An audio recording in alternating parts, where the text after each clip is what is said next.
जय जोहार, नमस्कार। दैनिक छत्तीसगढ़ चैनल देख रहे हैं आप। मैं हूं आपके साथ अभिजीत कुमार और करते हैं आज की खबरों की शुरुआत सबसे पहले बड़ी खबर के साथ। इससे पहले अगर आप छत्तीसगढ़ के हैं, छत्तीसगढ़ के रोजाना प्रमुख बड़ी खबरें ठीक इसी प्रकार देखना चाहते हैं तो नीचे लाल कलर का सब्सक्राइब बटन दिया है, जिसे दबाकर इस चैनल को आपको सब्सक्राइब करना है। पहली बड़ी खबर, खाद की किल्लत को लेकर मुख्यमंत्री का बड़ा बयान सामने आ रहा है।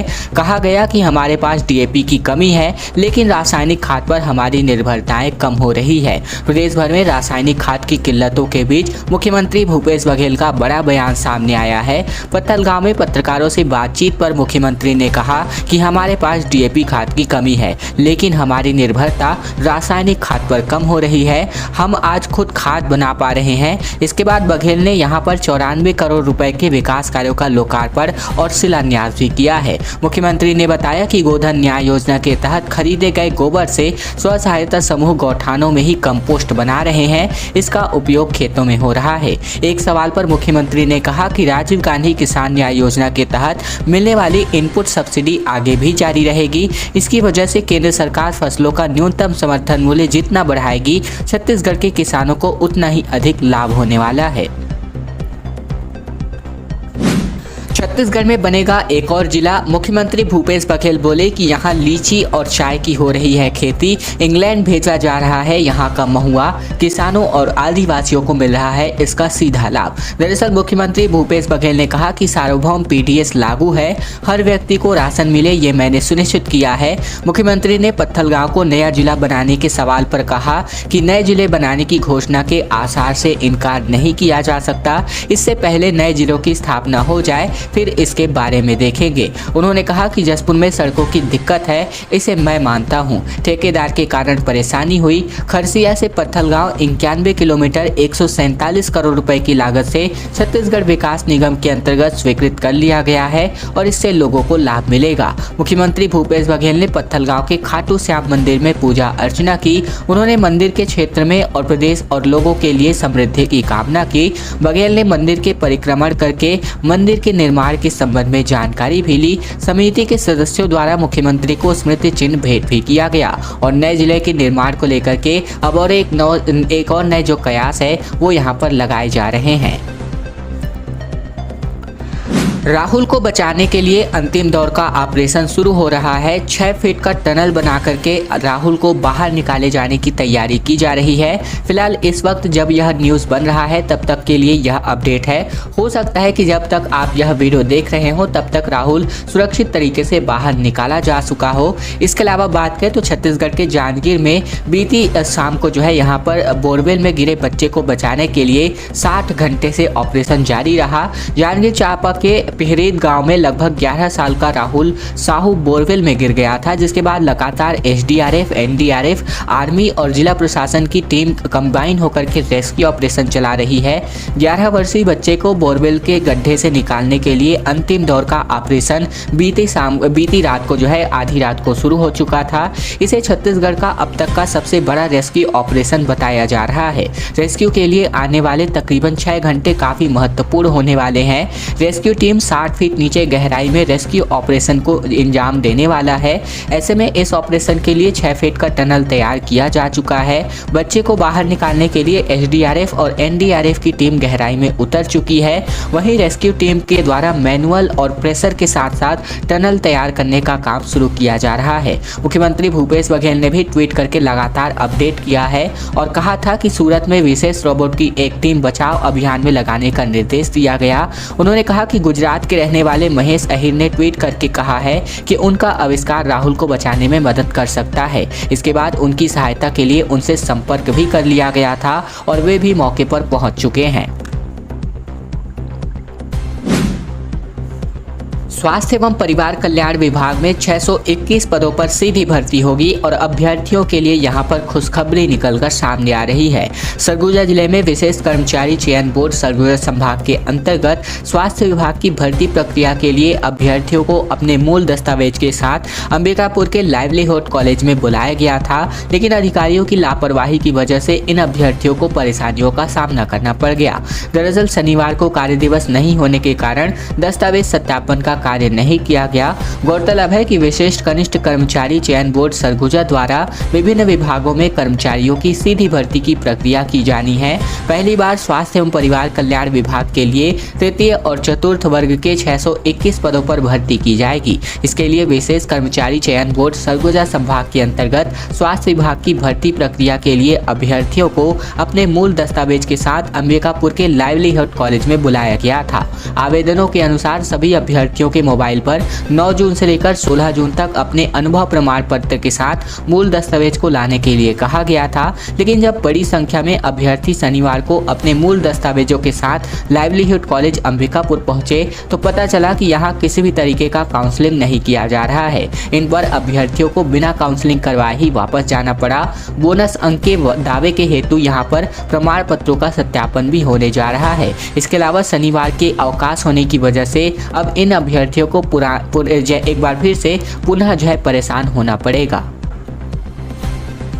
चंदूलाल चंद्राकर हॉस्पिटल में एक बार फिर से ओपीडी की सेवा शुरू होने वाली है। वरिष्ठ चिकित्सकों द्वारा निःशुल्क जांच के साथ ही दवाएं दी जानी है। चंदूलाल चंद्राकर स्मृति शासकीय चिकित्सा महाविद्यालय एवं संबद्ध चिकित्सालयों में 13 जून से ओपीडी की सेवा शुरू हो गई है। यहाँ के बाह्य रोगी विभाग यानी कि ओपीडी में अस्पताल के साथ साथ अलग अलग विशेषज्ञ डॉक्टर अपनी सेवाएं देने वाले हैं। यहाँ रोगियों को निःशुल्क जाँच और दवा दी जानी है।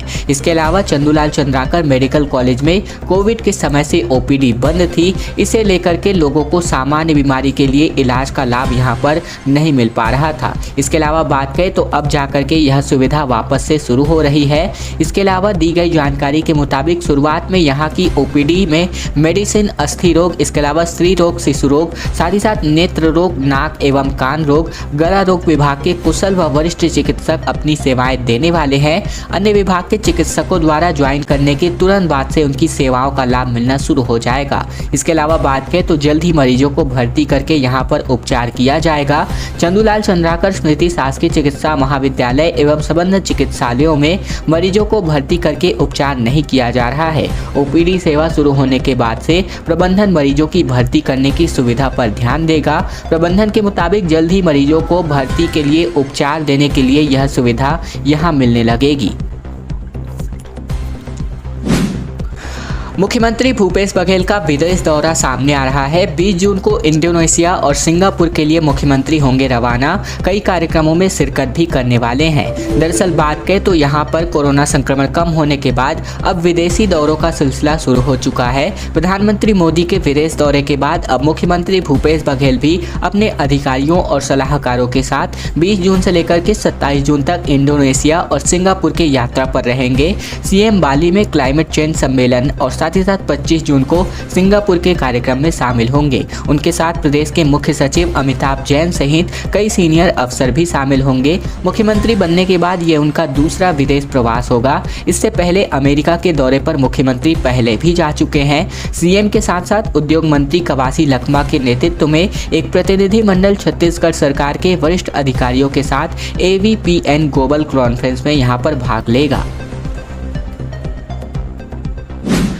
ग्रामीण लगातार रत जगह को होने को मजबूर है क्योंकि हाथियों ने गांवों में उत्पात मचा रखा है। कई ग्रामीणों के घर फोड़ करके अनाज खाते दिखाई दिए हैं हाथी। दरअसल छत्तीसगढ़ में हाथियों का आतंक थमने का नाम नहीं ले रहा है। दरअसल हाथियों ने एक हफ्ते के दरमियान 5 लोगों को कुचल करके मौत के घाट उतार दिया है। फिलहाल हम बात कर रहे हैं हाथियों ने जसपुर जिले में हाथियों का आतंक लगातार जारी है। बीती रात को कांसा बेल के वन परिक्षेत्र के चेटबा, डोकड़ा, सिका बहरी और डांड पानी गांव में हाथियों के दल ने खूब उत्पात मचाया है। किसानों के घर में रखे अनाज को चट कर गए, साथ ही कई घरों में तोड़फोड़ भी किया गया।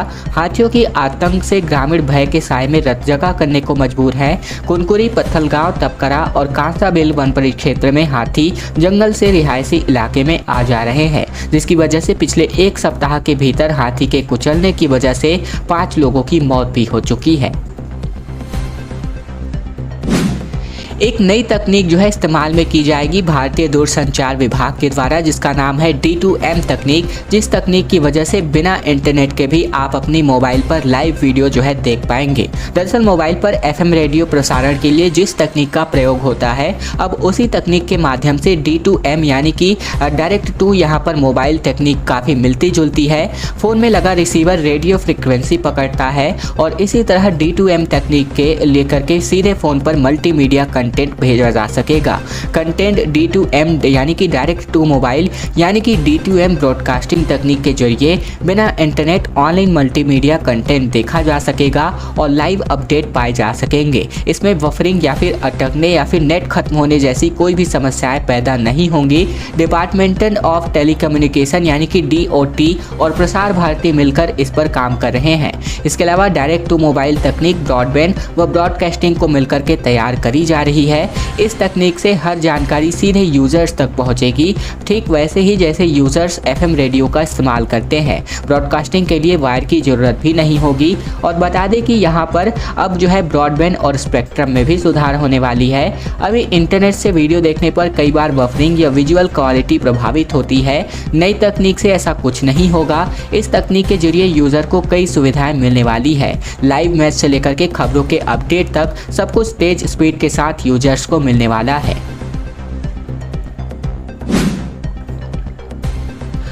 नक्सल प्रभावित इलाकों में एक बार फिर से स्कूल खुलने वाले हैं। नक्सलियों ने 400 स्कूलों को बंद किया था, उसमें से लगभग 260 में एक बार फिर से शिक्षा की घंटी बजने वाली है। नए शैक्षिक सत्र में स्कूलों की घंटी पर अब नक्सलियों के प्रभाव क्षेत्र में रह रहे गलियारों में भी अब घंटियां बजने वाली हैं। तकरीबन 15 साल पहले नक्सलियों ने जिन 400 स्कूलों को तोड़ दिया था या फिर बंद करा दिया था, सरकार उन्हें खोलने की तैयारी कर रही है। उनमें से 4 जिलों के 260 स्कूलों को इसी सत्र में खोला जाएगा। इन स्कूलों को खोले जाने की औपचारिक घोषणा राज्य स्तरीय शाला प्रवेश उत्सव के दौरान 16 जून को मुख्यमंत्री भूपेश बघेल की ओर से की जानी है। स्कूल शिक्षा विभाग ने नारायणपुर, दंतेवाड़ा, बीजापुर और सुकमा के कलेक्टर को अपने स्तर पर तैयारियां पूर्ण करने का निर्देश जारी कर दिया है। कलेक्टर द्वारा जारी पत्र में कहा गया है कि शाला प्रवेश उत्सव के दिन 16 जून को जिले के किसी भी एक स्कूल का चयन कर वहां शाला प्रवेश उत्सव का मुख्य कार्यक्रम आयोजित किया जाएगा। कार्यक्रम में जिले के प्रभारी मंत्री, जिला पंचायत अध्यक्ष, अन्य जनप्रतिनिधि और संबंधित अधिकारियों को आमंत्रित भी किया जाएगा। यह कार्यक्रम 2 प्रकार से आयोजित किया जाएगा। मुख्यमंत्री की उपस्थिति में होने वाले कार्यक्रम ऑनलाइन प्रसारित किए जाएंगे, जिसे जिले के संबंधित स्कूलों में प्रसारित करने की व्यवस्था की जाएगी। इसके तत्काल बाद जिला स्तर पर एक कार्यक्रम का आयोजन भी किया जाएगा। पूर्व IAS और वर्तमान यहाँ पर जो महामंत्री है भाजपा के OP चौधरी, इन पर जो है मुख्यमंत्री भड़क चुके हैं। भूपेश बघेल बोले कि कानून जानकार भी यहाँ पर झूठा वीडियो फैलाने पर जो है यहाँ पर आतुर है, इन पर कड़ी कार्यवाही होनी चाहिए। भाजपा नेता पर FIR हो चुकी है। दरअसल भाजपा नेता और पूर्व कलेक्टर OP चौधरी की ओर से जारी किए गए कोयला चोरी का वीडियो पुराना साबित होने के बाद प्रदेश की राजनीति गरमाने लगी है। मुख्यमंत्री भूपेश बघेल OP चौधरी की इस हरकत पर भड़के हुए हैं। उन्होंने कहा कि कानून जानकार भी झूठा वीडियो डालने पर अड़े हुए हैं और कड़ी कार्रवाई इन पर होनी चाहिए। भाजपा नेता OP चौधरी पर FIR से जुड़े सवाल पर मुख्यमंत्री भूपेश बघेल ने कहा कि वे IAS अधिकारी रहे हैं, कलेक्टर रहे हैं, उसके बाद भी यह हथकंडा कोयला चोरी हो रहा है कहकर 2 साल पुराने वीडियो को आप डालेंगे और कहेंगे कि यह साल 2022 का है, यह सीधे सीधे अपराध की श्रेणी में आता है। सामान्य नागरिक होते तो उस पर कार्यवाही भी होती।